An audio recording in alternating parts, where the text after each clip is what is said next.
M ಪ್ರವ್ರಜಂತಮನುಪೇತಮಪೇತಕೃತ್ಯಂ ದ್ವೈಪಾಯನೋ ವಿರಹಕಾತರಾಜುಹಾವ ಪುತ್ರಾಯಿತಿ ತನ್ಮಯತಯಾ ತರವೋಪಿ ನೇದುಃ ತಂ ಸರ್ವಭೂತಹೃದಯಂ ಮುನಿಮಾನತೋಸ್ಮಿ ಯಸ್ಯಾನುಭಾವಮಖಿಲಶ್ರುತಿಸಾರಮೇಕಂ ಅಧ್ಯಾತ್ಮದೀಪಮತಿತಿತೀರ್ಷತಾಂ ತಮೋಂಧಂ ಸಂಸಾರಿಣಾಂ ಕರುಣಯಾಃ ಪುರಾಣಗುಹ್ಯಂ ತಂ ವ್ಯಾಸಸೂನುಮುಪಯಾಮಿ ಗುರುಂ ಮುನೀನಾಂ ನಾರಾಯಣಂ ನಮಸ್ಕೃತ್ಯ ನರಂ ಚೈವ ನರೋತ್ತಮಂ ದೇವೀಂ ಸರಸ್ವತೀಂ ವ್ಯಾಸಂ ತತೋ ಗ್ರಂಥಮುದೀರಯೇ.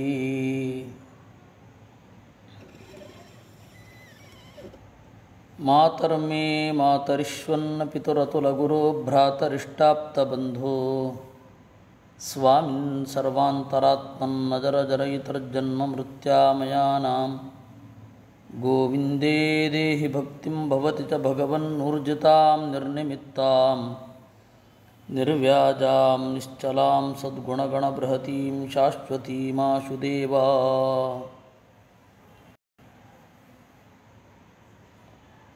ತನ್ನ ತಪ್ಪಿನಿಂದ ತೀವ್ರವಾಗಿ ನೊಂದು ನಾನು ಆ ರೀತಿ ತಪ್ಪನ್ನು ಇನ್ನು ಮೇಲೆ ಮಾಡಬಾರದು ಅಂತ ಹೇಳಿ ಒಂದು ಕಾಲಕ್ಕೆ ಪರಮಲೋಭಿಯಾಗಿದ್ದವ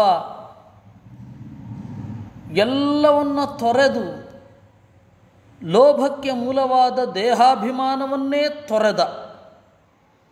ಆ ಉತ್ಕಟತೆಯಲ್ಲಿ ಅವನು ಸನ್ಯಾಸವನ್ನು ತೆಗೆದುಕೊಂಡ. ನನಗೆ ಯಾಕೆ ದುಃಖ ಆಗಬೇಕು ಅಂತ ಹೇಳಿ ತನ್ನನ್ನು ತಾನೇ ಸಂಭಾಳಿಸಿಕೊಳ್ತಾ ಹೋದ. ಈ ಗೀತೆ ತನ್ನಿಂದ ತನಗಾಗಿ ತನ್ನನ್ನು ಕುರಿತು. ಆ ಸರಣಿಯ ಸ್ವಗತಗಳನ್ನು ನಾವು ನೋಡಿದ್ವಿ. ಆ ಸ್ವಗತದಲ್ಲಿ 55ನೆಯ ಶ್ಲೋಕವನ್ನು ನಾವು ಚಿಂತನೆ ಮಾಡಬೇಕಿದೆ.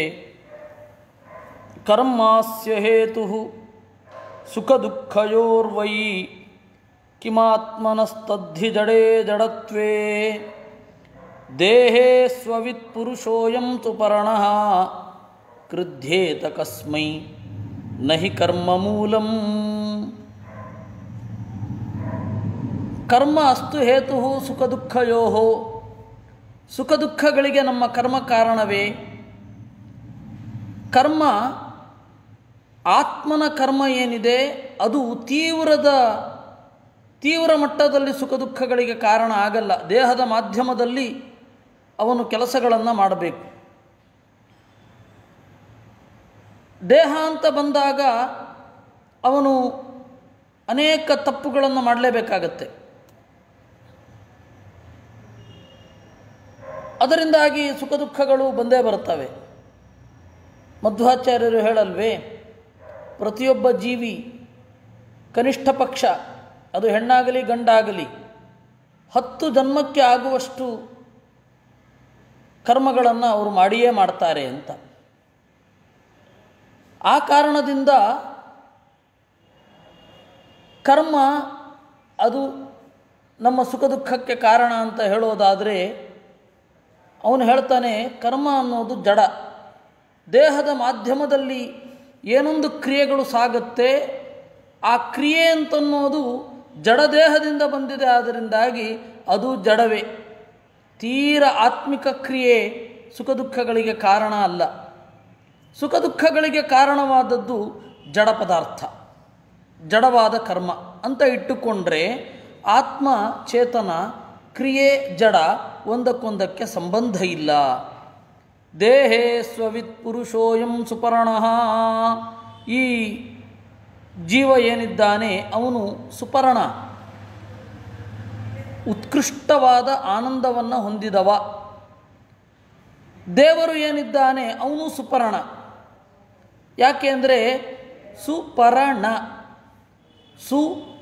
ಆತ್ಯಂತಿಕವಾದ ಪರ ಉತ್ಕೃಷ್ಟವಾದ ನ ಆನಂದವನ್ನು ಹೊಂದಿರುವವ. ಸುಪರ್ಣ ಕೇವಲ ಸುಪರ್ಣ ಮಾತ್ರ ಅಲ್ಲ, ಸ್ವವಿತ್, ತನ್ನನ್ನು ತಾನು ಪೂರ್ಣವಾಗಿ ತಿಳಿದಿದ್ದಾನೆ. ಆ ಕ್ವಾಲಿಟಿ ಜೀವನಿಗಿನ್ನೂ ಬಂದಿಲ್ಲ. ಮುಕ್ತಿ ಅಂತಂದರೆ ತನ್ನನ್ನು ತಾನು ತಿಳಿತಾನೆ, ಈ ದ್ವಂದ್ವಗಳಿಂದ ಬಿಡುಗಡೆಯನ್ನು ಹೊಂದುತ್ತಾನೆ ಅಂತ. ಆ ಹಿನ್ನೆಲೆಯಲ್ಲಿ ಸ್ವವಿತ್ ಸುಪರ್ಣ ಆಗಿ ಪರಮಾತ್ಮ ಇದ್ದಾನೆ. ಆ ಕಾರಣದಿಂದ ಕೃಧ್ಯೇತ ಕಸ್ಮೈ, ಯಾರಿಗೆ ಸಿಟ್ಟು ಮಾಡಿಕೊಳ್ಬೇಕು? ದೇವರನ್ನು ಕುರಿತು ಸಿಟ್ಟು ಮಾಡಿಕೊಂಡ್ರೆ ಪ್ರಯೋಜನ ಇಲ್ಲ, ಸಿಟ್ಟು ಮಾಡಿಕೊಳ್ಳಿಕ್ಕೆ ಆಗಲ್ಲ. ಇನ್ನು ಜೀವ ತನ್ನನ್ನು ತಾನು ಕುರಿತು ಸಿಟ್ಟು ಮಾಡಿಕೊಂಡ್ರೆ ಅದು ದುಃಖವೇ ವಿನಃ ಸುಖ ಅಲ್ಲ. ಜಗತ್ತಿನಲ್ಲಿ ತಮ್ಮ ದೇಹವನ್ನು ದ್ವೇಷಿಸುವವರು ಎಷ್ಟರ ಮಟ್ಟಿಗೆ ದುಃಖವನ್ನು ಅನುಭವಿಸ್ತಾರೆ ಅಂತ ನಾವು ನೋಡಿದ್ದೇವೆ. ದೇಹವನ್ನು ದ್ವೇಷಿಸೋದು ಎರಡು ರೀತಿ. ಲಿಂಗ ಪರಿವರ್ತನೆ ಮಾಡಬೇಕು ಅಂತ ಅಂದುಕೊಳ್ಳುವವರು ಎಲ್ಲರೂ ಪ್ರೀತಿಸುವ ಅವರವರ ದೇಹವನ್ನೇ ದ್ವೇಷ ಮಾಡಿ ಬೇರೆ ದೇಹ ಬೇಕು ಅಂತ ಹೇಳಿ ಆ ದೇಹದಲ್ಲಿ ಬದಲಾವಣೆಯನ್ನು ಬಯಸ್ತಾರೆ. ಎಷ್ಟು ಸಂಕಟವನ್ನು ಅನುಭವಿಸ್ತಾರೆ. ಈ ಲೋಕದಲ್ಲಿ ಅವರಿಗೆ ಕೀರ್ತಿ ಇಲ್ಲ, ಯಶಸ್ಸು ಇಲ್ಲ. ಆ ಲೋಕದಲ್ಲಿಯೂ ಖಂಡಿತವಾಗಿಯೂ ಇರೋದಿಲ್ಲ. ಇನ್ನು ಆತ್ಮಹತ್ಯೆ ಮಾಡಿಕೊಳ್ಳುವವರು ದೇಹವನ್ನು ದ್ವೇಷ ಮಾಡುತ್ತಾರೆ. ಯಾಕೆಂದರೆ ಅವರು ಈ ದೇಹದ ಮೂಲಕ ತಪ್ಪು ಮಾಡಿರ್ತಾರೆ. ಆ ತಪ್ಪು ಮಾಡಿದ್ದಾರೆ ಅಂತಾದಾಗ ಅವರೇನು ಮಾಡ್ತಾರೆ, ಈ ದೇಹದಿಂದ ಒಮ್ಮೆ ಕಳಚಿಕೊಂಡ್ರೆ ಇನ್ಯಾವುದೋ ದೇಹದಲ್ಲಿ ಸುಖ ಸಿಗಬಹುದು ಅನ್ನುವ ಉತ್ಕಟ ಬಯಕೆಯಲ್ಲಿಯೇ ಆತ್ಮಹತ್ಯೆಯನ್ನು ಮಾಡಿಕೊಳ್ತಾರೆ. ಈ ಹಿನ್ನೆಲೆಯಲ್ಲಿ ನಾವು ಯೋಚನೆ ಮಾಡಬೇಕು, ಕರ್ಮ ಅನ್ನೋದು ಕಾರಣ ಅಲ್ಲ. ಕರ್ಮ ಅನ್ನೋದು ಅಭಿವ್ಯಕ್ತ ಆಗೋ ಆತ್ಮನಿಂದ ಮನಸ್ಸಿನ ಮೂಲಕ. ಅದರಿಂದಾಗಿ ಸ್ವತಂತ್ರ ಕರ್ಮ ನಮ್ಮದಿಲ್ಲ. ದೈಹಿಕವಾದ ಮಾನಸಿಕವಾದ ಕರ್ಮ ಇರುತ್ತೆ.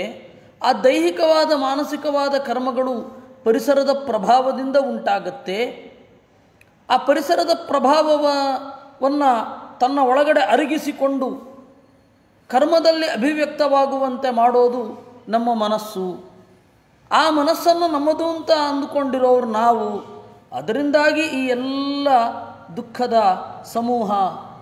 ಆ ಕಾರಣದಿಂದ ನಾವು ಅದನ್ನು ಮೀರಬೇಕಾಗತ್ತೆ. ಅಜಡತ್ವೇ ಆತ್ಮನಃ ಅಂತ. ಕಾಲೋಸ್ತು ಹೇತು ಸುಖ ದುಃಖಯೋಶ್ಚೇತ್ ಕಿಮಾತ್ಮನಸ್ತತ್ರ ತದಾತ್ಮನೋಸೌ ನಾಜ್ಞೇರ್ಹಿ ತಾಪೋ ನಹಿಮಸ್ಯ ತತ್ಸ್ಯಾತ್ ಕೃಧ್ಯೇತ ಕಸ್ಮೈ ನ ಪರಸ್ಯ ಬೋದ್ಧುಃ. ಕಾಲೋಸ್ತು ಹೇತು ಸುಖ ದುಃಖಯೋ. ಇಲ್ಲ, ಇದೆಲ್ಲಕ್ಕೂ ಮಿಗಿಲಾಗಿ ಸುಖ ಹಾಗೂ ದುಃಖಕ್ಕೆ ಕಾರಣ ಕಾಲ ಕಾರಣ ಅಂತ ಅನ್ನಬೇಕು. ನೋಡಿ, ಚಳಿಗಾಲ ಬಂತು, ಮೈಯೆಲ್ಲ ಶೀತದ ಗಾಳಿಗೆ ಬೆದರಿ ಥಂಡಿಯನ್ನು ಹೊಂದಿ ಸಂಕಟವನ್ನು ಅನುಭವಿಸುತ್ತೆ. ಕಾಲ ಕಾರಣ ಸುಖ ದುಃಖಗಳಿಗೆ. ಬೇಸಿಗೆ ಬಂತು, ಬೇಗೆಯಲ್ಲಿ ಬೆಂದು ಬೆವರಿಡುತ್ತೆ, ಅದರಿಂದಾಗಿ ಕಾಲ ಕಾರಣ. ಮಳೆಗಾಲ ಬಂತು, ಮಳೆಯಲ್ಲಿ ನೊಂದು ನೆಂದು ಸಮಸ್ಯೆಗಳಾಗತ್ತೆ, ಅದರಿಂದಾಗಿ ಬೇಸಿಕಲಿ ಕಾರಣ. ಆಮೇಲೆ ಉನ್ನತಿಯ ಕಾಲ ಅಂತ ಇರುತ್ತೆ, ಅವನತಿಯ ಕಾಲ ಅಂತ ಇರುತ್ತೆ. ಆ ಎಲ್ಲ ಕಾಲ ಕಾರಣ. ಅಂದರೆ ಕಾಲವೂ ಕಾರಣ ಅಲ್ಲ. ಯಾಕೆ ಅಂತಂದರೆ ಕಾಲ ಕಾರಣ ಆದರೆ ಕಾಲದಿಂದ ಬಂದ ಅಗ್ನಿಗೆ ಕಾರಣತ್ವ ಇದ್ದರೆ, ಚಳಿಗಾಲದಲ್ಲಿ ಅಗ್ನಿ ಅಂತನ್ನೋದು ಸುಖ, ಅದೇ ಬೇಸಿಗೆ ಕಾಲದಲ್ಲಿ ದುಃಖ. ಸ್ವತಂತ್ರವಾಗಿ ಅವುಗಳೂ ಕಾರಣ ಅಲ್ಲ ಅಂತ ಗೊತ್ತಾಗತ್ತೆ. ಮತ್ತೆ ಪರಸ್ಪರ ಅವುಗಳು ಸಂಕಟ ಅನುಭವಿಸುವುದಿಲ್ಲ. ಬೆಂಕಿ ಮಳೆಯಿಂದ ನೊಂದೆ ಅಂತ ಅನ್ನೋಲ್ಲ, ಬೇಸಿಗೆ ಬಂದು ನಾನು ಈ ಭೂಮಿಯಲ್ಲಿ ಇರಲ್ಲ ಅಂತ ಹೇಳಿ ಭೂಮಿ ಅಳೋಲ್ಲ, ನೀರು ಅಳೋಲ್ಲ. ಅದರಿಂದ ಅಭಿಮಾನ ನಿಮಿತ್ತಕವಾಗಿ ಮಾತ್ರ ದುಃಖ ಇರಬೇಕು, ಬೇರೆ ಅಲ್ಲ ಅಂತ ಒಬ್ಬ ಅರ್ಥ ಮಾಡಿಕೊಳ್ಬೇಕು. ಇದನ್ನು ಆಚಾರ್ಯರು ಬಿಡಿಸ್ತಾರೆ. ತದಾತ್ಮನಃ ಕಾಲಾಧೀನಸ್ಯ, ಜೀವ ಕಾಲಾಧೀನ, ಕಾಲಾಧೀನನಾದವನಿಗೆ ಇದು ಆಗತ್ತೆ ವಿನಃ ಕಾಲಕ್ಕಾಗೋದಿಲ್ಲ ಅನ್ನುವ ಅರಿವಿರಲಿ. ಸ್ವಾತಂತ್ರ್ಯಮಾತ್ಮ ಶಬ್ದೋಕ್ತಂ ಸ್ವರೂಪಮಪಿ ಕುತ್ರಚಿತ್ ಇತಿ ವಿವೇಕೇ ಅಂದರು. ಸ್ವಾತಂತ್ರ್ಯಂ ಆತ್ಮಶಬ್ದೋಕ್ತಂ, ಅಲ್ಲಿ ಆತ್ಮ ಅಂತಂದರೆ ಸ್ವತಂತ್ರ ಅಂತ. ಸ್ವತಂತ್ರನಾದ ದೇವರಿಗೆ ಇದಾಗೋದಿಲ್ಲ, ಇದು ಒಂದು. ಎರಡನೆಯದ್ದು, ಸ್ವಾತಂತ್ರ್ಯ ಅಂತನ್ನೋದು ಜಡವಾದ ಕಾಲಕ್ಕೆ ಇಲ್ಲ, ಆ ಕಾಲದ ಒಳಗಡೆ ಇರುವ ದೇವರಿಗೆ ಇರುವಂಥದ್ದು. ಸ್ವತಂತ್ರನಾದ ದೇವರಿಗೆ ಈ ಎಲ್ಲ ಕಾಲ ಬದಲಾವಣೆ ಆಗ್ತಾ ಇರುತ್ತೆ, ಅದರಿಂದ ದುಃಖ ಇಲ್ಲ. ಇನ್ನು ಕೇವಲ ಸ್ವರೂಪವನ್ನು ಹೊಂದಿರುವ ಜೀವರಿಗೆ ಮಳೆ ಚಳಿ ಗಾಳಿಗಳ ದುಃಖ ಇಲ್ಲ. ದೇಹ ಒಂದು ಇಲ್ಲದೆ ಹೋದರೆ ಈ ದೇಹದಿಂದ ಒಂದು ಬಿಟ್ಟು ಹೋಗ್ತಾನೆ. ಹಾಗೆ ಬಿಟ್ಟು ಹೋಗುವಾಗ ಅವನಿಗೆ ಈ ಎಲ್ಲ ತಾಪತ್ರಯಗಳಿರೋಲ್ಲ. ಇದು ಯಾವುದೂ ಅವನನ್ನು ಕಾಡೋದಿಲ್ಲ. ನಮಗೆ ಅತ್ಯಂತ ಪ್ರಿಯರಾದವರು ಮೃತರಾಗಿದ್ದಾಗ ಒಮ್ಮೊಮ್ಮೆ ಭ್ರಾಂತಿ ಬರುತ್ತೆ. ಇಷ್ಟು ನೀರು ಹಾಕ್ತಾ ಇದ್ದೇವೆ, ಅವ್ರಿಗೆ ಚಳಿ ಆಗತ್ತಾ ಅಂತ. ಕಡೆಗೆ ವಿವೇಕ ಹೇಳುತ್ತೆ, ಇಲ್ಲ ಇಲ್ಲ, ಚಳಿ ಆಗೋಲ್ಲ, ಅದು ದೇಹ ಮಾತ್ರ. ಅವರು ಜೀವನದಲ್ಲಿ ಥಂಡಿಗೆ ಹೆದರಿರ್ತಾರೆ, ಆದರೆ ಅದೇ ಥಂಡಿ ಅವರನ್ನು ಮುತ್ತಿಕೊಂಡಿರುತ್ತೆ ದೇಹದಲ್ಲಿ. ಆಗ ಅದರಲ್ಲಿ ಸ್ಪಂದನೆ ಇರಲ್ಲ, ಯಾಕೆ ಅಂದರೆ ಅಲ್ಲಿ ಜೀವ ಇರಲ್ಲ. ಕೇವಲ ಜೀವ ವಾತಾವರಣದಲ್ಲಿ ಅಲಿಬೇಕಾದರೆ ಯಾವ ನೆರಳು ಇರೋಲ್ಲ. ಇದನ್ನು ಒಬ್ಬ ಅರ್ಥೈಸಿಕೊಳ್ಳಬೇಕು. ಅದರಿಂದಾಗಿ ಯಾರ ಬಗ್ಗೆ ಸಿಟ್ಟು ಮಾಡಿಕೊಳ್ಬೇಕು? ಕಾಲವನ್ನು ನಿಯಂತ್ರಣ ಮಾಡುವವನನ್ನು,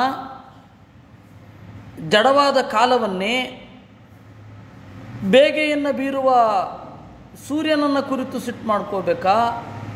ತಂಪನ್ನು ಉಂಟು ಮಾಡುವ ಚಂದ್ರನನ್ನು ಕುರಿತು ಸಿಟ್ಟು ಮಾಡಿಕೊಳ್ಬೇಕಾ?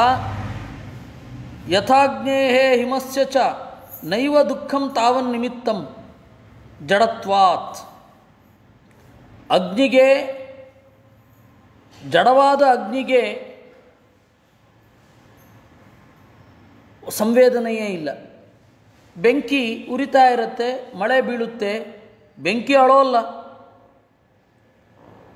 ಹಾಗೆ ಜಡವಾದ ಗಾಳಿ ಅಥವಾ ಉತ್ಕಟವಾದ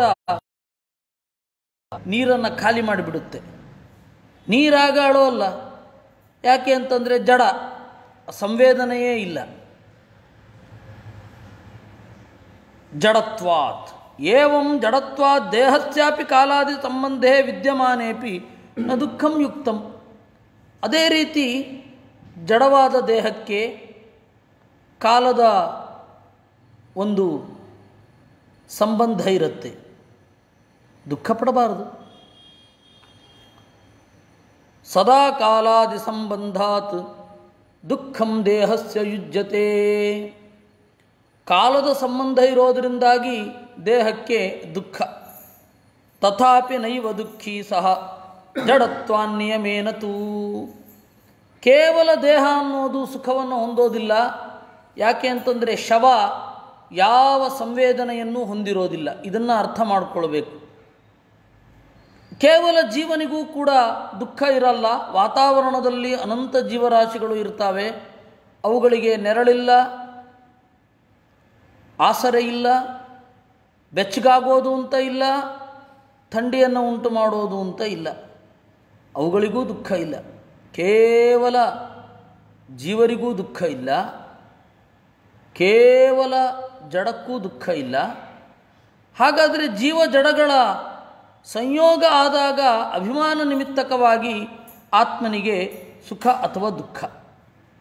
ತಸ್ಮಾನ್ ಮನೋಭ್ರಮೇಣೈವ ದುಃಖೀ ಜೀವೋ ನಚಾನ್ಯಥಾ. ಅದರಿಂದ ಅಂತಿಮವಾಗಿ ಮನೋಭ್ರಮೇಣ, ಮನಸ್ಸಿನ ಭ್ರಮೆಯಿಂದ ದುಃಖ ಉಂಟಾಗಬೇಕು. ಸರ್ವೇಷಾಂ ಮನಸೋ ನೇತಾ ಮನೋರೂಪಸ್ತ್ರಿಲೋಚನಃ ತದ್ವಶಾಃ ಸರ್ವದೇವಾಶ್ಚ ತೇನೈವ ಸುಖ ದುಃಖಿನಃ. ಇದರ ಕನ್ಕ್ಲೂಷನ್ ಪಾರ್ಟನ್ನು ಆಚಾರ್ಯರು ಯಾವ ರೀತಿ ನೋಡಬೇಕು ಅಂತ ಮತ್ತೆ ಹಿಂದಿನ ಶ್ಲೋಕಕ್ಕೆ ಚಿಂತನೆ ಮಾಡಿಸಿದ್ರು. ಮನೋರೂಪಿಯಾದ ಶಂಕರ ಸದಾಶಿವ, ಅವನ ವಶದಲ್ಲಿ ಎಲ್ಲ ದೇವತೆಗಳು ಇದ್ದಾರೆ. ಎಲ್ಲರೂ ಸುಖ ದುಃಖಗಳನ್ನು ಅನುಭವಿಸ್ತಾರೆ. ದೇವತೆಗಳು ಕೂಡ ಅಸುರರಿಂದ ನೊಂದು ಪರಮಾತ್ಮನ ಬಳಿಗೆ ಪ್ರಾರ್ಥನೆ ಮಾಡ್ತಾರೆ, ಅಸುರರ ಕಾಟವನ್ನು ತಪ್ಪಿಸುವಂತ, ಸಜ್ಜನರ ಕಷ್ಟವನ್ನು ನೀಗುವಂತ ದೇವರಲ್ಲಿ ನಮ್ಮೆಲ್ಲರ ಪರವಾಗಿ ಪ್ರಾರ್ಥನೆ ಮಾಡ್ತಾರೆ. ಆಗ ಅವರಿಗೆ ದುಃಖ ಆಗಿರೋಲ್ವಾ? ಆಗಿರುತ್ತೆ. ಯಾಕೆ? ಮನಸ್ಸಿನ ನಿಯಂತ್ರಣ ಅವರಿಗೆ ಇರಲ್ಲ. ಅಂದರೆ ಮನೋಭಿಮಾನಿಯಾದ ಸದಾಶಿವನ ಮೇಲಿನ ನಿಯಂತ್ರಣ ಅವ್ರಿಗಿರಲ್ಲ. ಇದು ನಾವು ಅರ್ಥ ಮಾಡಿಕೊಳ್ಬೇಕು.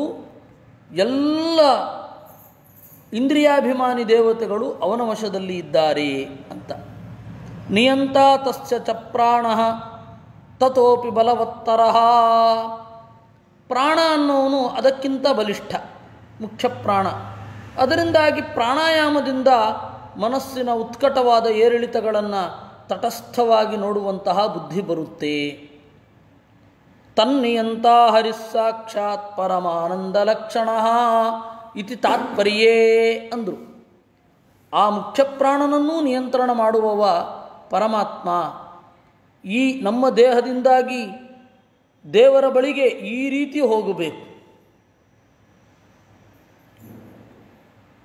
ನಕೇನಚಿತ್ ಕ್ವಾಪಿ ಕಥಂಚನಸ್ಯ ದ್ವಂದ್ವೋಪರಾಗಃ ಪರತಃಪರಸ್ಯ ಯಥಾತ್ಮನಃ ಸಂಸೃತಿರೂಪಿಣಃ ಸ್ಯಾತ್ ಏವಂ ಪ್ರಬುದ್ಧೋ ನ ಬಿಭೇತಿ ಭೂತೈಃ. ಕೇನಚಿತ್ ಯಾರಿಗೂ ಯಾರಿಂದಲೂ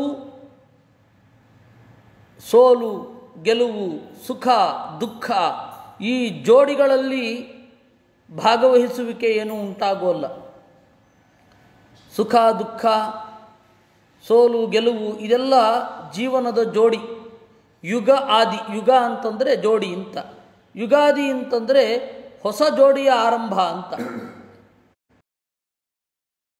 ಸೋಲು ಗೆಲುವು ಇತ್ಯಾದಿಗಳೆಲ್ಲ ಜೋಡಿ. ಈ ಜೋಡಿಗಳು ನಿರಂತರವಾಗಿ ನಮ್ಮನ್ನು ಕಾಡ್ತಾ ಇರ್ತವೆ. ಇದು ದ್ವಂದ್ವ. ಈ ದ್ವಂದ್ವದ ಉಪರಾಗ ಗ್ರಹಣ. ಜೋಡಿಗಳು ನಮ್ಮ ಮನಸ್ಸನ್ನು ಸುಖದ ಕಡೆಗೆ ಹೋಗದಂತೆ ಅಡ್ಡ ಬಂದುಬಿಟ್ಟಿರುತ್ತೆ. ಅದು ದ್ವಂದ್ವೋಪರಾಗ ಅಂದರು. ಸೂರ್ಯಚಂದ್ರರ ಗ್ರಹಣ ನಿಮಗೆ ಗೊತ್ತೇ ಇದೆ. ಆ ರೀತಿ ಇದು ಮನೋಗ್ರಹಣ. ಈ ಮನೋಗ್ರಹಣ ಅಂತನ್ನೋದು ಪರತಃ ಪರಸ್ಯ. ಪರಮಾತ್ಮ ಜೀವರ ಉದ್ಧಾರಕ್ಕಾಗಿ ಕೊಡ್ತಾನೆ ಬಿಟ್ಟು ಆತ್ಮನಿಗೆ ಸ್ವತಃ ಇಲ್ಲ. ಈ ಅಭಿಮಾನವನ್ನು ಆತ್ಮ ಗೆಲ್ಲಬೇಕಾಗತ್ತೆ. ಯಥಾತ್ಮನಃ ಸಂಸೃತಿರೂಪಿಣಃ ಸ್ಯಾತ್ ಏವಂ ಪ್ರಬುದ್ಧೋ ನ ಬಿಭೇತಿ ಭೂತೈಃ. ಈ ಸಂಸಾರದಲ್ಲಿ ಒಳಗೊಂಡ ಮನಸ್ಸು ಇದನ್ನು ಗ್ರಹಿಸುತ್ತೆ, ಈ ದುಃಖವನ್ನು ಅನುಭವಿಸುತ್ತೆ. ಇದರಿಂದ ಎಚ್ಚರಗೊಂಡವ ಈ ಎಲ್ಲ ದುಃಖಗಳನ್ನು ದಾಟ್ತಾನೆ. ಇಲ್ಲಿ ಆತ್ಮನಃ ಅಂತ ಇದೆ. ಯಥಾ ಆತ್ಮನಃ ಸಂಸೃತಿರೂಪಿಣಃ. ಆತ್ಮ ಅಂತಂದರೆ ಇಲ್ಲಿ ಮನಸ್ಸು ಅಂತ ಅರ್ಥ. ಹೀಗೇ ಚಿಂತನೆ ಮಾಡಬೇಕು. ಯಥಾ ಆತ್ಮನಃ, ಮನಸ್ಸಿಗೆ ದ್ವಂದ್ವಗಳ ಗ್ರಹಣ ಯಾರಿಂದ ಆಗತ್ತೆ? ದೇವರಿಂದ ಆಗತ್ತೆ. ಆತ್ಮನಿಗೆ ಇದು ಇರೋಲ್ಲ, ಆದರೆ ಆತ್ಮನ ಭ್ರಮೆ ಇದೆ. ಇದ್ದ ಆತ್ಮನ ಭ್ರಮೆಯನ್ನು ದೇವರು ಅಭಿವ್ಯಕ್ತಿಸಿದ್ದಷ್ಟೆ. ದೇವರಿಗೆ ನಮಗೆ ಕಷ್ಟ ಕೊಡಬೇಕು ಅಂತ ಹೇಳಿ ಅವನಿಗೇನೂ ಇಲ್ಲ.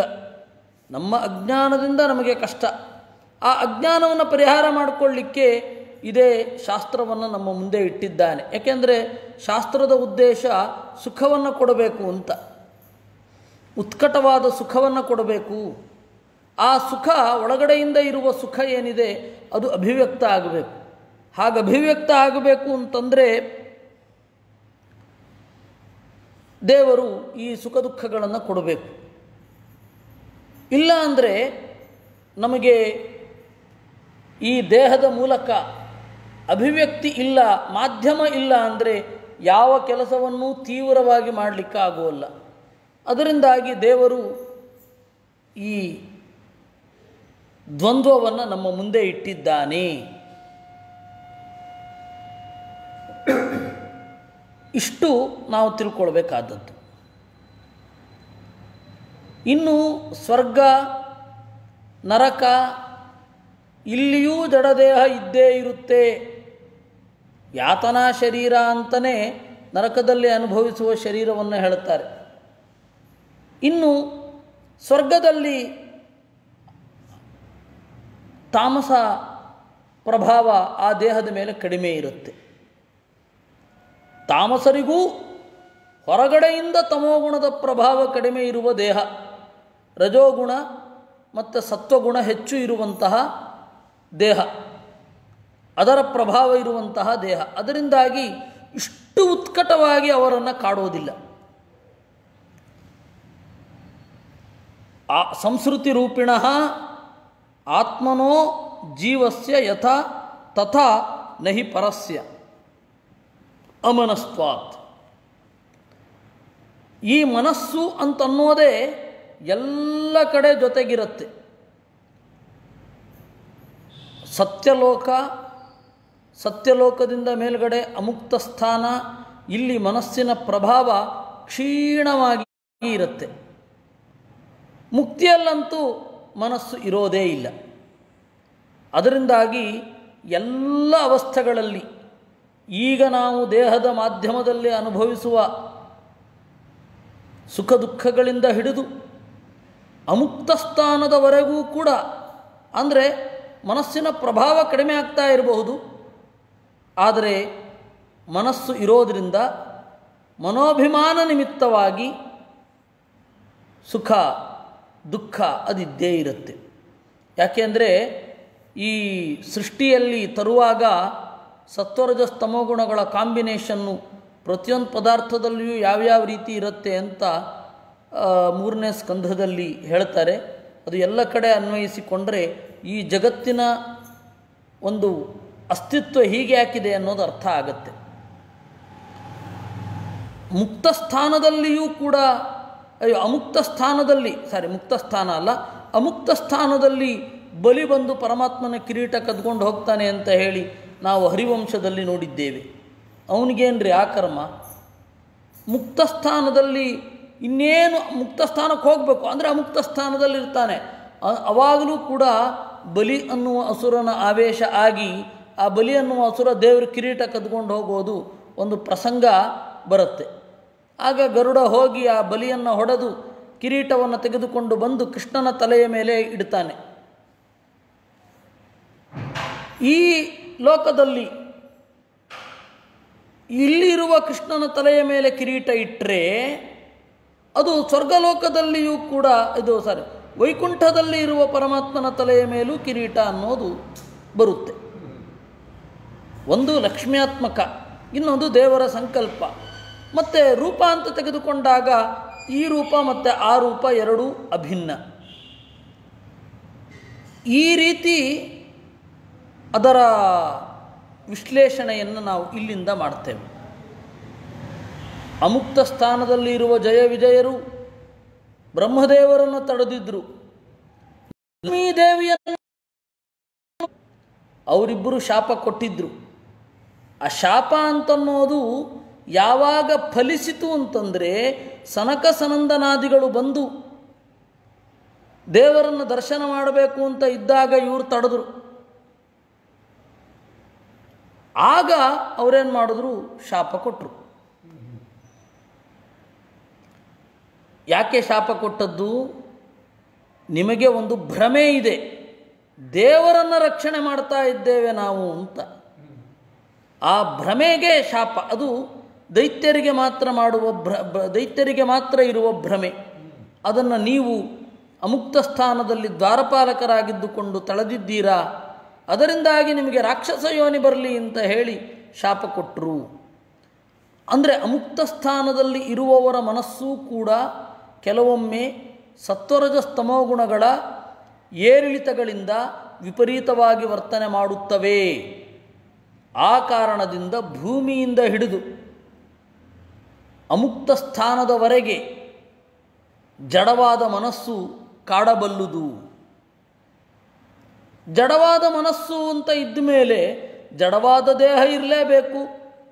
ಹೀಗಾಗಿ ಸ್ವರ್ಗದಲ್ಲಾಗಲಿ ಬೇರೆ ಲೋಕದಲ್ಲೇ ಆಗಲಿ ಜಡದೇಹ ಇಲ್ಲ ಅಂತನ್ನುವ ಪ್ರಶ್ನೆಯೇ ಇಲ್ಲ.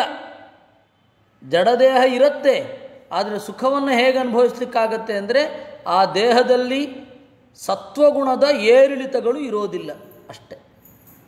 ವಿಪರೀತ ಇಲ್ಲಿರೋ ಅಷ್ಟಿರಲ್ಲ. ತಮೋಗುಣ ವಿಪರೀತ ಕಾಡೋಲ್ಲ, ರಜೋಗುಣ ವಿಪರೀತ ಕಾಡಲ್ಲ, ಸತ್ವಗುಣ ಇರುತ್ತೆ, ಅದು ಏರಿಳಿತಗಳಿರಲ್ಲ. ಅಪರೂಪ ಒಂದು ಕ್ಷಣ ಅಷ್ಟೆ. ಇದು ನಾವು ತಿಳಿದುಕೊಳ್ಳಬೇಕಾದದ್ದು. ಅದನ್ನು ಆಚಾರ್ಯರು ಹೇಳಿದ್ದು. ಹೀಗಾಗಿ ವಾತಾವರಣದಲ್ಲಿ ಇರಬೇಕಾದರೆ ಮನಸ್ಸು ನಿಷ್ಕ್ರಿಯ ಆಗಿರುತ್ತೆ. ವಾತಾವರಣದಲ್ಲಿ ಇರಬೇಕಾದರೂ ಕೂಡ ಮನಸ್ಸಿಗೆ ಅಜ್ಞಾನದ ಸಮಸ್ಯೆಗಳೇ ಜಾಸ್ತಿ. ಅಂದರೆ ದೇಹದಿಂದ ಕಳಚ್ಕೊಂಡಿರುತ್ತೆ, ಇನ್ನೊಂದು ದೇಹವನ್ನು ಸೇರಿಕೊಂಡಿರಲ್ಲ. ಈ ಅವಸ್ಥೆಯನ್ನು ವಾತಾವರಣಸ್ಥ ಸ್ಥಿತಿ ಅಂತ ಕರೀತಾರೆ. ಆ ವಾತಾವರಣಸ್ಥ ಸ್ಥಿತಿಯಲ್ಲಿ ಉತ್ಕಟವಾಗಿ ಅಭಿವ್ಯಕ್ತ ಆಗಲ್ಲ. ಸ್ವರ್ಗ ನರಕಗಳಲ್ಲಿ ಜಡವಾದ ದೇಹ ಇದ್ದೇ ಇರುತ್ತೆ. ಏವಂ ಸಮಾಸ್ಥಾಯ ಪರಾತ್ಮನಿಷ್ಠಾಂ ಅಧ್ಯಾಸಿತಾಂ ಪೂರ್ವತಮೈರ್ಮಹರ್ಷಿಭಿಃ ಅಹಂ ತರಿಷ್ಯಾಮಿ ದುರಂತಪಾರಂ ತಮೋ ಮುಕುಂದಾಂಘ್ರಿ ನಿಷೇವಯೈವ. ಏತಾಂ ಪರಮಾತ್ಮನಿಷ್ಠಾಂ ಸಮಾಸ್ಥಾಯ, ಈ ರೀತಿಯಾದ ಭಗವದ್ಭಕ್ತಿಯನ್ನು ನಾನು ಚಿಂತನೆ ಮಾಡ್ತೇನೆ. ಅಭ್ಯಾಸಿತಾಂ ಪೂರ್ವತಮೈರ್ ಮಹರ್ಷಿಭಿ, ನನ್ನ ಹಿಂದಿನವರೆಲ್ಲರೂ ಕೂಡ ಇದೇ ರೀತಿ ಚಿಂತನೆ ಮಾಡಿದ್ದಾರೆ. ಅಹಂ ತರಿಷ್ಯಾಮಿ ದುರಂತಪಾರಂ, ನಾನು ಈ ಎಂದೂ ದಾಟಲಾಗದ ಕತ್ತಲನ್ನು ದುಃಖವನ್ನು ದಾಟುತ್ತೇನೆ. ಮುಕುಂದಾಂಗ್ರಿ ನಿಷೇವಯೈವ, ದೇವರನ್ನು ಸೇವಿಸಿ ದೇವರ ಅಡಿದಾವರೆಗಳನ್ನು ಧೇನಿಸಿ ದಾಟುತ್ತೇನೆ. ಇಷ್ಟು ಇದು ನಮಗೆ ಇರಬೇಕಾದದ್ದು. ನಾವು ಗಮನಿಸಬೇಕಾದದ್ದು ಇದನ್ನೇ. ತನ್ನನ್ನು ತಾನು ಹೇಗೆ ಸಮಾಧಾನ ಮಾಡಿಕೊಂಡ. ಜಗತ್ತಿನಲ್ಲಿ ಬೇರೆಯವರು ಸಮಾಧಾನ ಮಾಡೋದಿರಲಿ, ಯಾವುದೇ ಒಂದು ಉತ್ಕಟವಾದ ದುಃಖ ಬಂದಾಗ ತಮ್ಮನ್ನು ತಾವು ಹೇಗೆ ಸಮಾಧಾನ ಮಾಡಿಕೊಳ್ಳಬೇಕು ಅವಧೂತ ಇಲ್ಲಿ ತೋರಿಸಿದ. ನಮಗೆ ಅತ್ಯಂತ ಆತ್ಮೀಯರಾದವರು ಬೆನ್ನು ಹಿಂದುಗಡೆ ಚೂರಿ ಹಾಕುತ್ತಾರೆ ಅಂತ ಆದಾಗ, ಅಥವಾ ನಮ್ಮ ಬದಲಾವಣೆಯನ್ನು ಅವರು ಅರ್ಥ ಮಾಡಿಕೊಳ್ಳೋದಿಲ್ಲ ಅಂತ ಆದಾಗ, ಸಂಸಾರದ ಜಗತ್ತಿನ ಎಲ್ಲ ಕಷ್ಟಗಳು ಒಮ್ಮೆಲೇ ನನಗೆ ಬಂತು ಅಂತ ಅನ್ನಿಸಿದಾಗ, ಅವಧೂತ ಯಾವ ರೀತಿ ಸಮಾಧಾನ ಮಾಡಿಕೊಂಡ ಆ ರೀತಿ ಸಮಾಧಾನ ನಾವು ಮಾಡಿಕೊಳ್ಬೇಕು ಅನ್ನೋದು ನಾವು ಕಲಿಯಬೇಕಾದ ಪಾಠ. ಅವಧೂತಂತರಹ ಬದುಕಲಿಕ್ಕೆ ನಮ್ಮ ದಾರಿ ಅಲ್ಲದೆ ಹೋದರೆ ಬದುಕಲಿಕ್ಕಾಗಲ್ಲ. ಅವಧೂತಂತರ ಬದುಕಬೇಕು ಅಂತ ಇಲ್ಲಿ ಯಾರೂ ಹೇಳೋಲ್ಲ. ಅವಧೂತಂತರ ಬದುಕ್ತಾನೆ, ನಾವು ನಮ್ಮ ಥರ ಬದುಕ್ತೀವಿ. ಆದರೆ ಗ್ರಹಿಸಬೇಕಾದದ್ದು ಯಾವುದು? ಉತ್ಕಟವಾದ ದೇಹಾತ್ಮ ಭೇದದ ಪ್ರಜ್ಞೆ. ಮತ್ತು ಇವರೆಲ್ಲರೂ ಕೂಡ ನನ್ನ ದುಃಖ ಹಾನಿಗೆ ಕಾರಣರಾಗಬೇಕು. ದೇವರು ಇದ್ದಾನೆ, ನಾನು ದೇವರನ್ನು ಚಿಂತನೆ ಮಾಡ್ತೇನೆ, ಅವನು ನನ್ನ ದುಃಖವನ್ನು ಪರಿಹರಿಸಬೇಕು ಅಂತ ಎಕ್ಸ್ಪೆಕ್ಟ್ ಮಾಡೋದು ತಪ್ಪು. ದೇವರಿದ್ದಾನೆ, ನಾವು ದೇವರನ್ನು ಪೂಜಿಸ್ತೇವೆ, ಅವನು ನಮ್ಮ ದುಃಖವನ್ನು ಪರಿಹಾರ ಮಾಡದೆ ಹೋದರೂ ಪರವಾಗಿಲ್ಲ, ದೇವರಲ್ಲಿ ನಮ್ಮ ನಿಷ್ಠೆ ಇರುತ್ತೆ. ದೇವರ ಜೊತೆಗೇನು ಕಾಂಟ್ರ್ಯಾಕ್ಟ್ ಅಲ್ವಲ್ಲ. ನೋಡಪ್ಪ, ನಾನು ನಿನ್ನನ್ನು ಭಜಿಸ್ತೇನೆ, ನೀನು ನನಗೆ ಬೇಕಾದದ್ದನ್ನು ಕೊಡು ಅಂತನ್ನುವ ರೀತಿಯಲ್ಲಿ ನಾವು ವರ್ತನೆ ಮಾಡಬಾರದು. ದೇವರನ್ನು ಭಜಿಸ್ತೇವೆ, ಮನುಷ್ಯ ಭಾವ ಉತ್ಕಟವಾಗಿ ನಮ್ಮನ್ನು ಕಾಡುತ್ತೆ. ಮನುಷ್ಯರೇ, ಮನಸ್ಸು ಇದೆ, ದೇಹ ಇದೆ. ಈ ದೇಹ ಮನಸ್ಸುಗಳ ಜೊತೆಗೆ ಸಂಬಂಧವನ್ನು ಆತ್ಮ ಅಭಿಮಾನ ಮುಖೇನ ಹೊಂದಿರುತ್ತೆ. ಆ ಕಾರಣದಿಂದ ಆತ್ಮ ಮತ್ತು ದೇಹಕ್ಕೆ ಸಂಪರ್ಕ ಸೇತುವಾದ ಮನಸ್ಸಿನಲ್ಲಿ ಸತ್ವರಜಸ್ತಮೋ ಗುಣಗಳು ಬರುತ್ತೆ. ಅದರಿಂದ ಸಂತೋಷ ಉಂಟಾಗತ್ತೆ, ದುಃಖ ಉಂಟಾಗತ್ತೆ. ಲೌಕಿಕವಾದ ಬೆಳವಣಿಗೆಯಿಂದ ಸಂತೋಷ ಉಂಟಾಗತ್ತೆ, ಲೌಕಿಕವಾದ ಅಧಪ್ಪತನದಿಂದ ನಷ್ಟದಿಂದ ದುಃಖ ಉಂಟಾಗತ್ತೆ. ಆಗ ತಡೆಯಲಾರದೆ ದೇವರಲ್ಲಿ ಪ್ರಾರ್ಥನೆ ಮಾಡ್ತೇವೆ, ದೇವರೇ ಈ ಕಷ್ಟ ಪರಿಹರಿಸು ಅಂತ. ಆದರೆ ಈ ಕಷ್ಟ ಪರಿಹಾರ ಆಗದೆ ಹೋದರೆ ನಾನು ದೇವರನ್ನು ಬಹಿಷ್ಕಾರ ಹಾಕ್ತೇನೆ ಅಂತನ್ನೋ ಬುದ್ಧಿ ನಮಗೆ ಬರಬಾರ್ದು. ಯಾಕೆ ಬರಬೇಕು? ನಾವು ಪ್ರಾರ್ಥನೆ ಮಾಡಿದ ಕೂಡಲೇ ಅವನು ಯಾಕೆ ಕೊಡಬೇಕು? ಅವನೇನು ನಮ್ಮ ಮನೆ ಆಳ ಅಥವಾ ನಮ್ಮ ಜೊತೆ ಅವನಿಗೇನು ವ್ಯಾಪಾರ ಸಂಪರ್ಕ ಇದೆಯಾ? ಇಲ್ಲ. ಯಾಕೆ ಕೊಡಬೇಕು ಅವನು? ನಾವು ಬೇಡಿದೆವು ಅಂದ ಮಾತ್ರಕ್ಕೆ ಅವನು ಯಾಕೆ ಕೊಡಬೇಕು? ಅವನು ಸ್ವತಂತ್ರ, ನಮಗೆ ಕೊಡಲಿಕ್ಕೂ ಸ್ವತಂತ್ರ, ಕೊಡದೇ ಇರಲಿಕ್ಕೂ ಸ್ವತಂತ್ರ. ಆದರೆ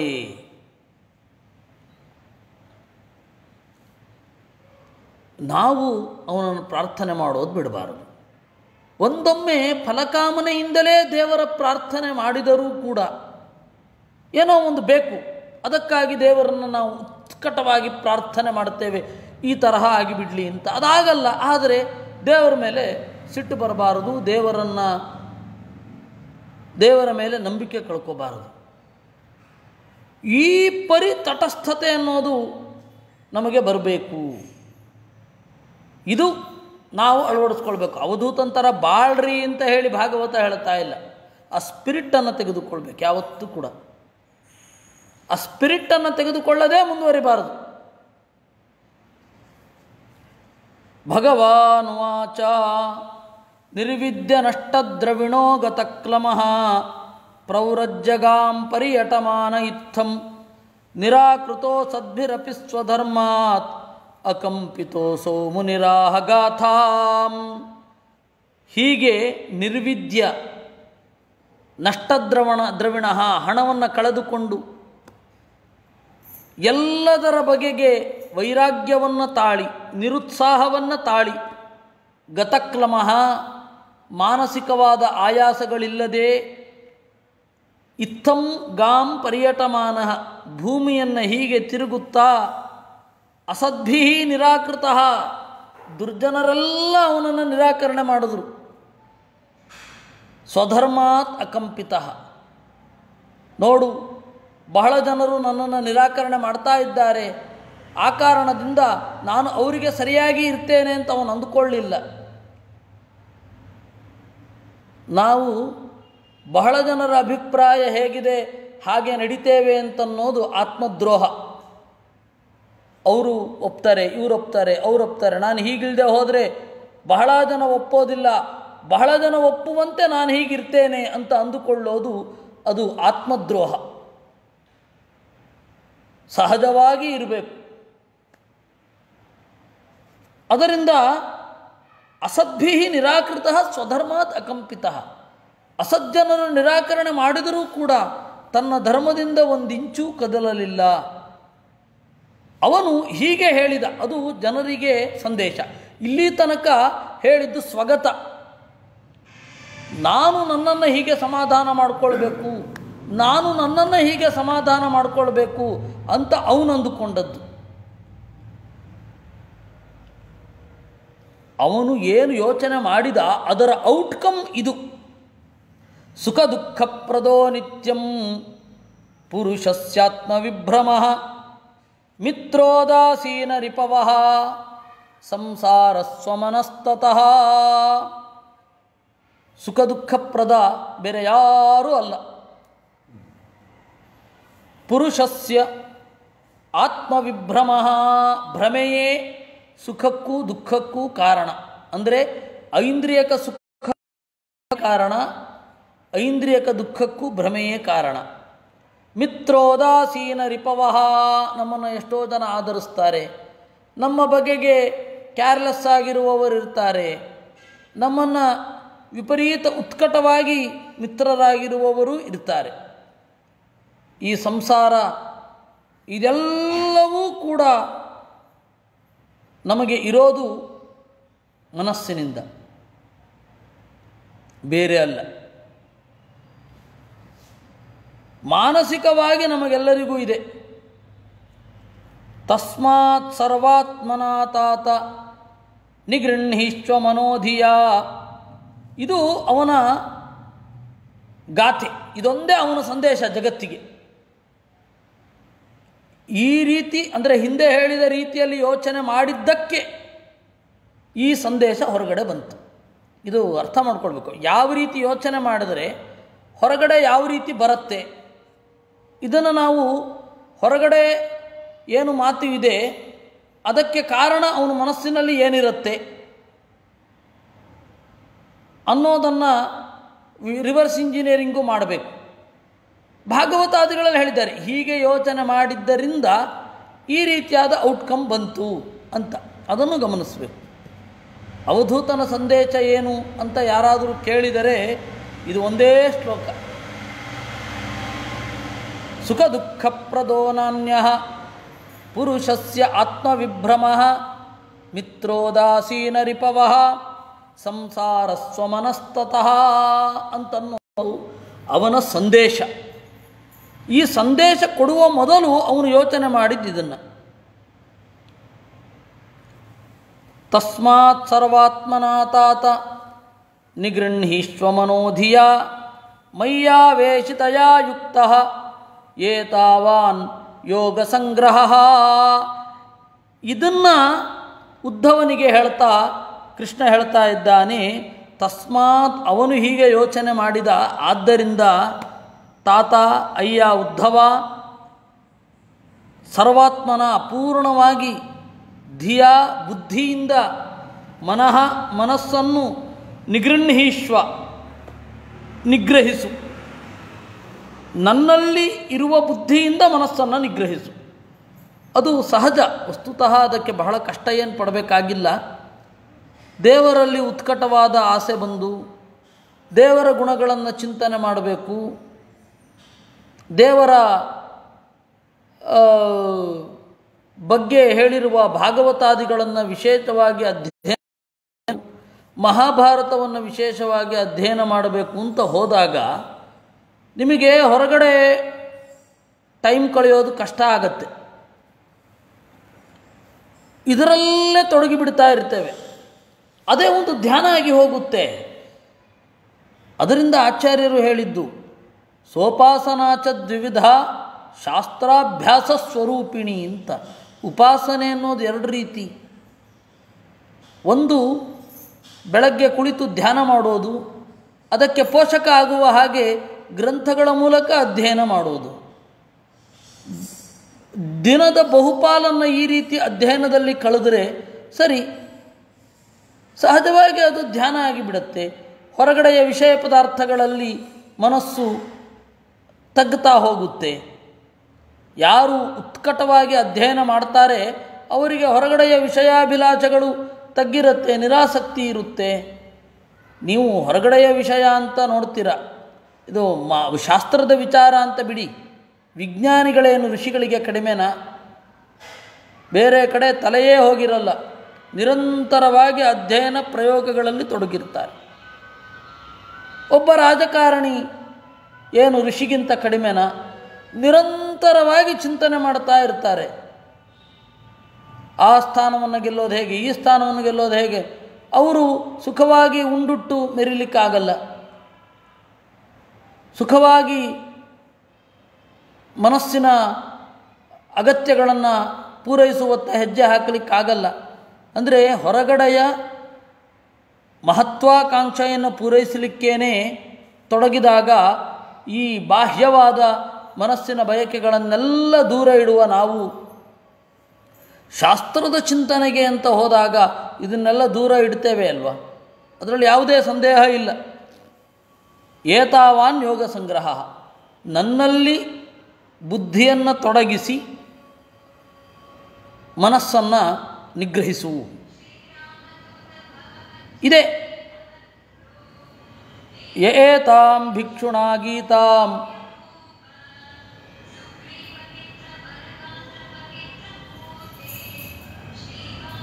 ಬ್ರಹ್ಮನಿಷ್ಠಾಂ ತಮಾಹಿತಃ ಶ್ರಾವಯನ್ ಶೃಣ್ವನ್ ದ್ವಂದ್ವೈರ್ನೈವಾಭಿಭೂಯತೆ. ಏತಾಂ ಭಿಕ್ಷುಣಾ ಗೀತಾಂ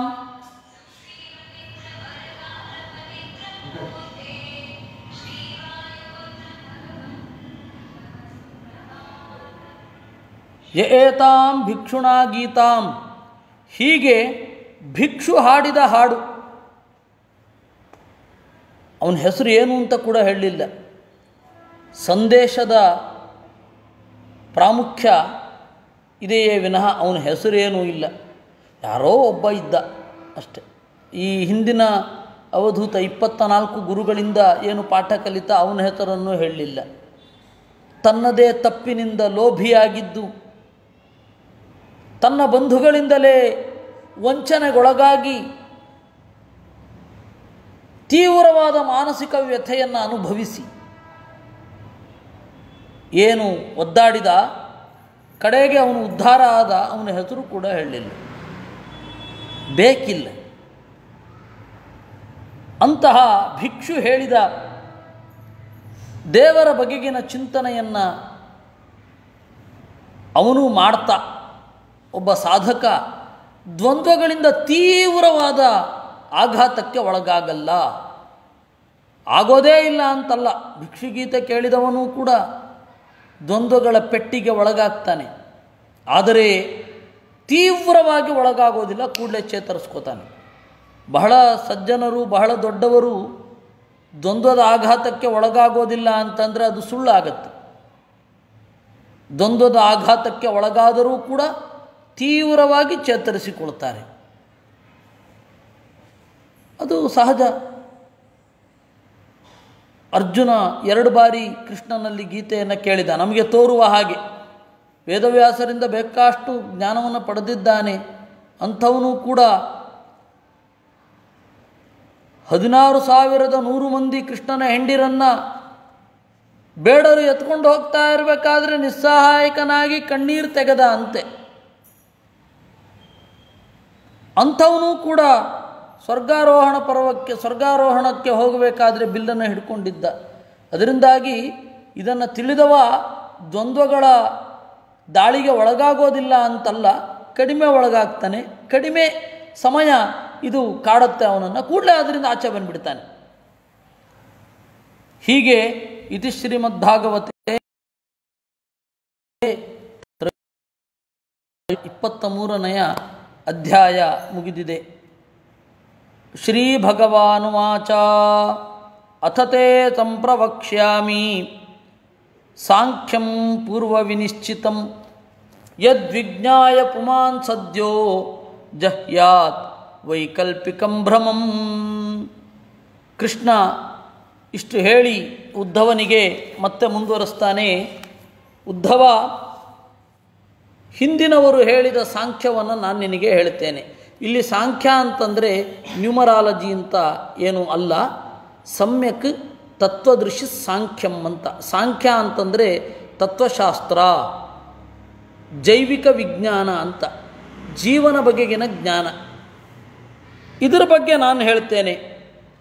ಇದನ್ನು ಕೇಳಿದರೆ ಯಾವುದು ಭ್ರಮೆ ಅಂತ ಗೊತ್ತಾಗತ್ತೆ. ಆಸೀತ್ ಜ್ಞಾನಮತೋ ಹ್ಯರ್ಥಃ ಚೈಕಮೇವಾವಕಲ್ಪಿತಂ ಯದಾ ವಿವೇಕ ನಿಪುಣ ಆದೌ ಕೃತಯುಗೆ ಜನಾಃ. ಕೃತಯುಗದಲ್ಲಿ ಜನ ಹೇಗಿದ್ದರು? ಕೃತ ಅಂದರೆ ಪೂರ್ಣ ಅಂತ. ಕೃತಯುಗದಲ್ಲಿ ಜನ ಹೇಗಿದ್ದರು, ಏನು ಯೋಚನೆ ಮಾಡ್ತಾ ಇದ್ದರು ಅದನ್ನು ಹೇಳ್ತಾರೆ. ಮೇಲುನೋಟಕ್ಕೆ ಈ ಶ್ಲೋಕವನ್ನೊಮ್ಮೆ ಓದೋಣ. ಮೊದಲು ಜ್ಞಾನ ಮತ್ತು ವಸ್ತು ಒಂದೇ.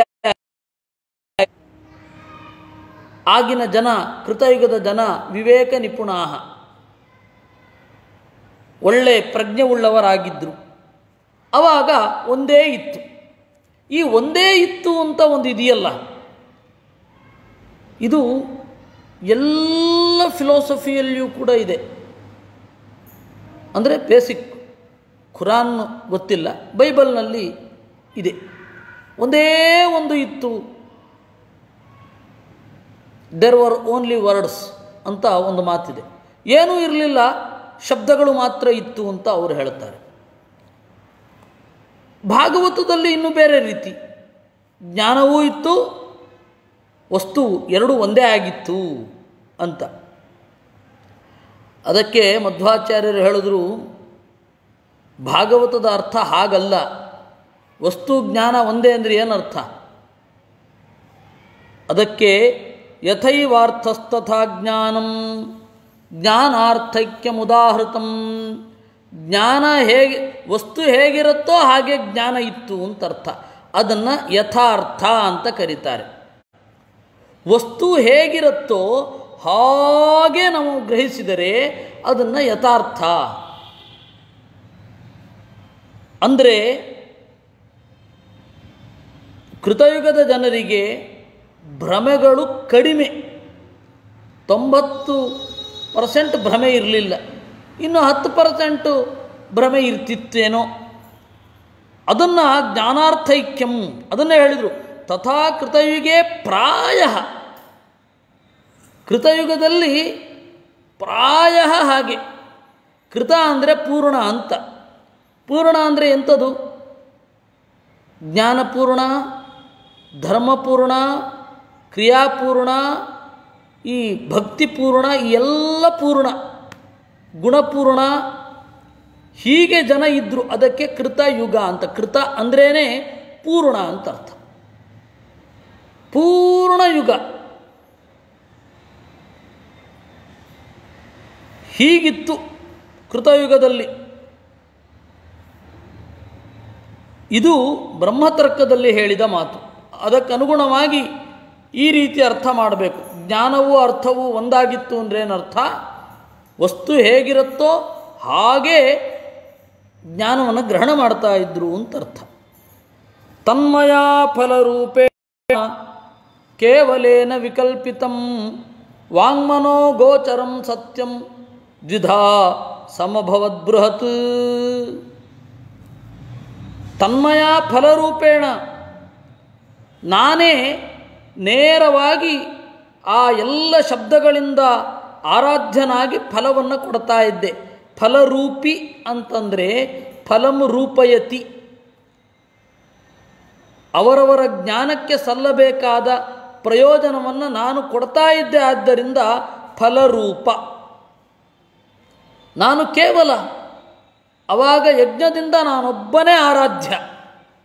ಕೃತಯುಗದಲ್ಲಿ ಯಜ್ಞದಿಂದ ದೇವರನ್ನು ಮಾತ್ರ ಆರಾಧನೆ ಮಾಡ್ತಾ ಇದ್ದರು.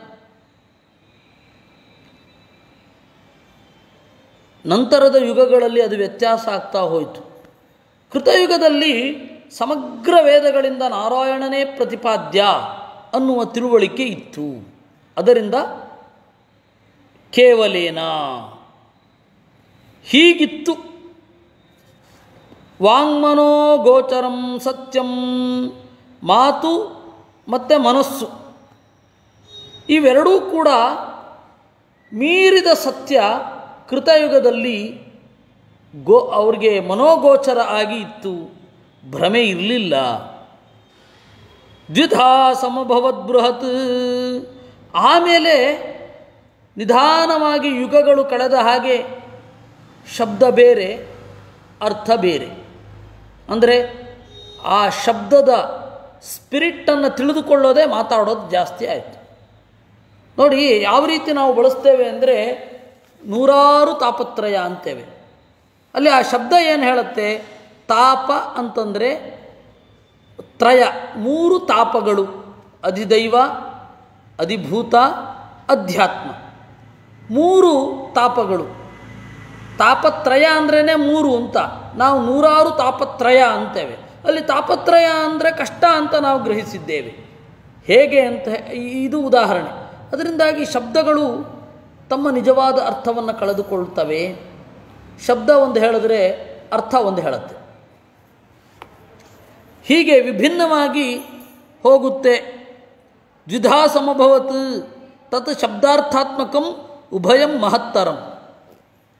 ಶಬ್ದ ಮತ್ತು ಅರ್ಥ ಈ ಎರಡೂ ಕೂಡ ನಿಧಾನವಾಗಿ ಕಂದರ ಆಗ್ತಾ ಹೋಗುತ್ತೆ, ಬಹಳ ದೂರ ಆಗ್ತಾ ಹೋಗುತ್ತೆ. ನಾವೇನು ಮಾತನಾಡಬೇಕು ಅಂತ ಅಂದ್ಕೊಂಡಿದ್ದೇವೆ ಅದನ್ನು ಮಾತನಾಡ್ತೇವೆ, ನಮ್ಮ ಭಾವನೆ ಅರ್ಥ ಆಗತ್ತೆ, ಶಬ್ದ ಪ್ರಯೋಗಗಳೆಲ್ಲ ಸರಿ ಇರೋದಿಲ್ಲ. ಉತ್ಪ್ರೇಕ್ಷೆಗಳಿಂದಲೋ ಅಥವಾ ನಿರುಕ್ತದಿಂದಲೋ ಯಾವ್ಯಾವ ರೀತಿಯೋ ಮಾತನಾಡ್ತಾ ಇರ್ತೇವೆ, ಶುದ್ಧವಾಗಿ ಮಾತನಾಡಲಿಕ್ಕೆ ಬರುವುದಿಲ್ಲ. ಇದು ಹೀಗಾಗತ್ತೆ ಎಂದ ಅವನು. ಈ ಇತಿಹಾಸವನ್ನು ನಾವು ತಿಳ್ಕೊಳ್ಬೇಕು. ಬೌದ್ಧಿಕ ಇತಿಹಾಸವನ್ನು ನಾವು ತಿಳಿದುಕೊಳ್ಳಲೇಬೇಕು. ತಿಳಿದುಕೊಂಡ್ರೆ ನಮಗೆ ನಮ್ಮ ಮಿತಿಯ ಅರ್ಥ ಆಗತ್ತೆ.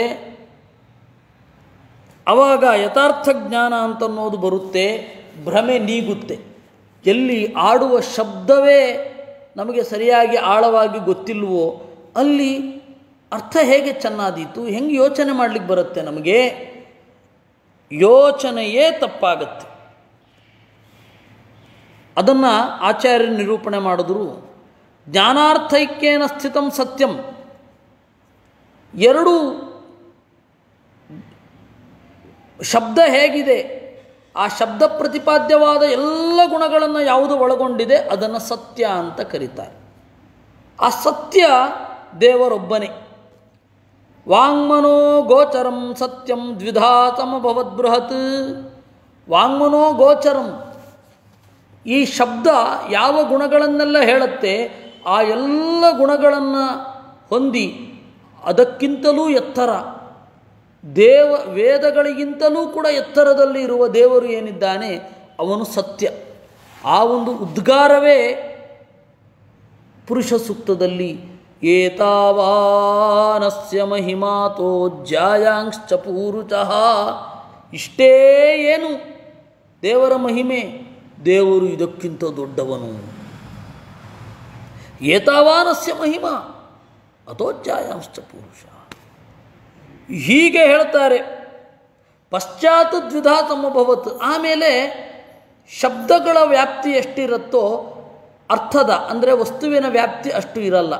ಆ ಅಷ್ಟು ಇರದ ವಸ್ತುಗಳನ್ನು ಇದೇ ಶಬ್ದದಿಂದ ಕರೀಲಿಕ್ಕೆ ಶುರು ಮಾಡಿದೆವು. ಇದು ಆಗಿದ್ದು ಘಟನೆ. ತಯೋರೇಕತರೋಶ್ಚರ್ಥ ಪ್ರಕೃತಿ ಸೋಭಯಾತ್ಮಿಕ ಜ್ಞಾನಂ ತ್ವನ್ಯತಮೋ ಭಾಗ ಪುರುಷಸ್ಸೋ ವಿಧೀಯತೆ. ತಯೋ ಏಕತರೋ ಹಿ ಅರ್ಥ. ಆಮೇಲೆ ಅದಕ್ಕೆ ಇಬ್ಬರು ಅಭಿಮಾನಿಗಳು ಬಂದರು, ಜ್ಞಾನಾಭಿಮಾನಿ ಮತ್ತು ಅರ್ಥಾಭಿಮಾನಿ ಅಂತ. ಆ ಅರ್ಥಾಭಿಮಾನಿ ಯಾರು ಅಂತ ಹೇಳಿದರೆ ಸರಸ್ವತಿ. ಜ್ಞಾನಾಭಿಮಾನಿ ಯಾರು ಅಂತಂದರೆ ಬ್ರಹ್ಮ. ಆಮೇಲೆ ಅವರಿಬ್ಬರ ಆಡಳಿತ ನಡೀತು ಈ ಪ್ರಪಂಚದಲ್ಲಿ. ಈ ಅರ್ಧನಾರೀಶ್ವರ ತತ್ವವನ್ನು ನಾವು ಬಹಳ ಗಾಢವಾಗಿ ಅನುಸಂಧಾನ ಮಾಡಬೇಕು. ಅರ್ಧನಾರೀಶ್ವರ ಅನ್ನೋದು ನಮ್ಮ ಅನುಭವಕ್ಕೆ ಬರುವಂತಹ ಸಂಗತಿ. ಅದು ಆ ಅರ್ಧನಾರೀಶ್ವರ ಅನ್ನುವ ತತ್ವವನ್ನು ಉಪನಿಷತ್ತು ಉತ್ಕಟವಾಗಿ ತದರ್ಧ ಮೃಗಲಮಿವ ಅಂತ ಅನ್ನತ್ತೆ. ಸದಾಶಿವ ಆ ಅರ್ಧನಾರೀಶ್ವರರಲ್ಲಿ ತೀರ ಇತ್ತೀಚಿನವ. ಮೊದಲ ಅರ್ಧನಾರೀಶ್ವರರು ಲಕ್ಷ್ಮೀದೇವಿ ಹಾಗೂ ಪರಮಾತ್ಮ. ಅವರಿಬ್ಬರು ಒಟ್ಟಿಗೆ ಇದ್ದಾರೆ, ಒಟ್ಟಿಗೆ ಯಾವಾಗಲೂ ಇದ್ದಾರೆ. ಆ ಅರ್ಧನಾರೀಶ್ವರ ಏನಿದ್ದಾನೆ ದೇವರು, ಲಕ್ಷ್ಮೀದೇವಿ ಮತ್ತು ನಾರಾಯಣರ ಅವಿಯೋಗ ಅದು ಮೊದಲು ಇತ್ತು ವೇದದಲ್ಲಿ. ಆಮೇಲೆ ಬ್ರಹ್ಮ ಸರಸ್ವತಿಗಳು ಅವರಿಬ್ಬರೂ ಕೂಡ ಸಮಾನವಾಗಿ ದೇಹವನ್ನು ಹಂಚಿಕೊಂಡಿದ್ದರು. ಇದಾದ ಮೇಲೆ ಭಾರತಿ ಹಾಗೂ ಮುಖ್ಯ ಪ್ರಾಣರು, ವೇದ ಹಾಗೂ ಪ್ರಾಣರ ಸಂಬಂಧ ಯಾವಾಗಲೂ ಇರುತ್ತೆ. ನಮ್ಮ ಅನುಭವಕ್ಕೆ ಬರೋದು ಶಿವ ಮತ್ತು ಪಾರ್ವತಿ. ಶಿವ ಅಂತಂದರೆ ಮನಸ್ಸು, ಪಾರ್ವತಿ ಅಂತಂದರೆ ಮಾತು. ಈ ಮಾತು ಮನಸ್ಸುಗಳು ಒಟ್ಟಿಗೆ ಇದ್ದಾವೆ. ಅದು ಶಿವಪಾರ್ವತಿಯರ ಈ ಒಂದು ಅರ್ಧನಾರೀಶ್ವರತ್ವ, ಅರ್ಧದೇಹವತ್ವ ಅನ್ನೋದು ನಮ್ಮ ಅಭಿಮಾನಕ್ಕೆ ಬರುತ್ತೆ. ಅದರಿಂದಾಗಿ ಬ್ರಹ್ಮಾಂಡದಲ್ಲಿ ನಿಯತ ದಾಂಪತ್ಯದ ಮೊದಲುಗಳನ್ನು ನಾವು ಮರೆತಿದ್ದೇವೆ. ಪಿಂಡಾಂಡದಲ್ಲಿ ಯಾವುದು ಕಾಣುತ್ತೆ, ಮಾತು ಮತ್ತು ಮನಸ್ಸುಗಳ ಜೋಡಿ, ಅದು ಅನುಭವಕ್ಕೆ ಬರುತ್ತೆ. ಸದಾಶಿವನನ್ನು ಮಾತ್ರ ಆ ರೀತಿ ಆರಾಧನೆ ಮಾಡ್ತೇವೆ. ಈ ಮೇಲ್ಗಡೆಯ ತತ್ವಗಳನ್ನು ಅರ್ಧನಾರೀಶ್ವರತ್ವದಿಂದ ಚಿಂತನೆ ಮಾಡ್ತಾ ಇದ್ದಾಗ ಮನಸ್ಸಿನಲ್ಲಿ ನಾವು ದೊಡ್ಡದನ್ನು ಕಾಣಲಿಕ್ಕೆ ಸಾಧ್ಯ ಆಗತ್ತೆ. ಆ ಅರ್ಧನಾರೀಶ್ವರತ್ವವನ್ನು ಹೇಳ್ತಾರೆ. ಅದನ್ನು ನಾವು ನಾಳೆ ನೋಡೋಣ. ಇದು ಸೃಷ್ಟಿಯಲ್ಲಿ ಬೇಕು.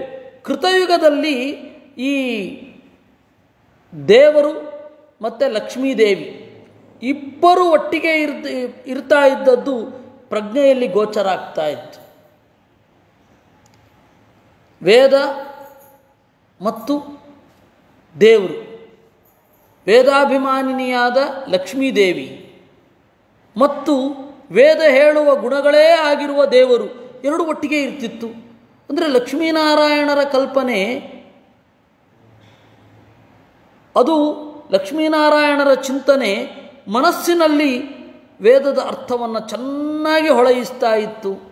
ಆಮೇಲೆ ಅದು ಹಾಗೆ ಇರಲಿಲ್ಲ, ಅಷ್ಟು ಉತ್ಕಟವಾಗಿ ಇರಲಿಲ್ಲ, ಕ್ರಮೇಣ ಕಡಿಮೆ ಆಗ್ತಾ ಬಂತು. ಇದನ್ನು ತಿಳಿದುಕೊಂಡ್ರೆ ನಮ್ಮ ಭ್ರಮೆ ಯಾವುದು ಅಂತ ನಾವು ಅಟ್ಲೀಸ್ಟ್ ಬೇರೆ ಆಗಬಹುದು. ಅದನ್ನು ನಾವು ನಾಳೆ ನೋಡಲಿದ್ದೇವೆ. ಬೇರೆ ಬೇರೆ ದೇವತೆಗಳ ತತ್ವಾಭಿಮಾನ ಯಾವ್ಯಾವ ರೀತಿ ಇತ್ತು, ಮೊದಲು ಕೃತಯುಗದಲ್ಲಿ ಹೇಗಿತ್ತು, ಆಮೇಲೆ ತ್ರೇತಾಯುಗದಲ್ಲಿ ಹೇಗಾಯಿತು, ದ್ವಾಪರ ಯುಗದಲ್ಲಿ ಹೇಗಾಯಿತು, ಕಲಿಯುಗದಲ್ಲಿ ಹೇಗಿರುತ್ತೆ, ಈ ಬೆಳವಣಿಗೆ ಇದನ್ನು ನಾವು ನೋಡಬೇಕು.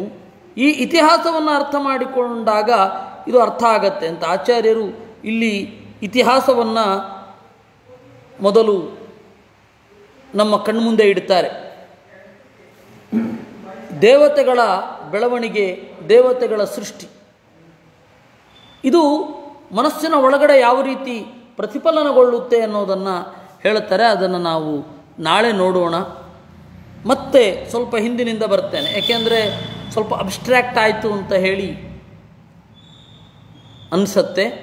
ಇದನ್ನು ಫಿಗರೇಟಿವ್ ಆಗಿ ನಾಳೆ ಮತ್ತೆ ಹೇಳ್ತೇನೆ. ಅದರಿಂದ ಕೃಷ್ಣ ಹೇಳಲಿಕ್ಕೆ ಏನು ಹೇಳಲಿಕ್ಕೆ ಹೊರಟಿದ್ದಾನೆ ಅಂತ ಅನ್ನೋದು ಗೊತ್ತಾಗತ್ತೆ.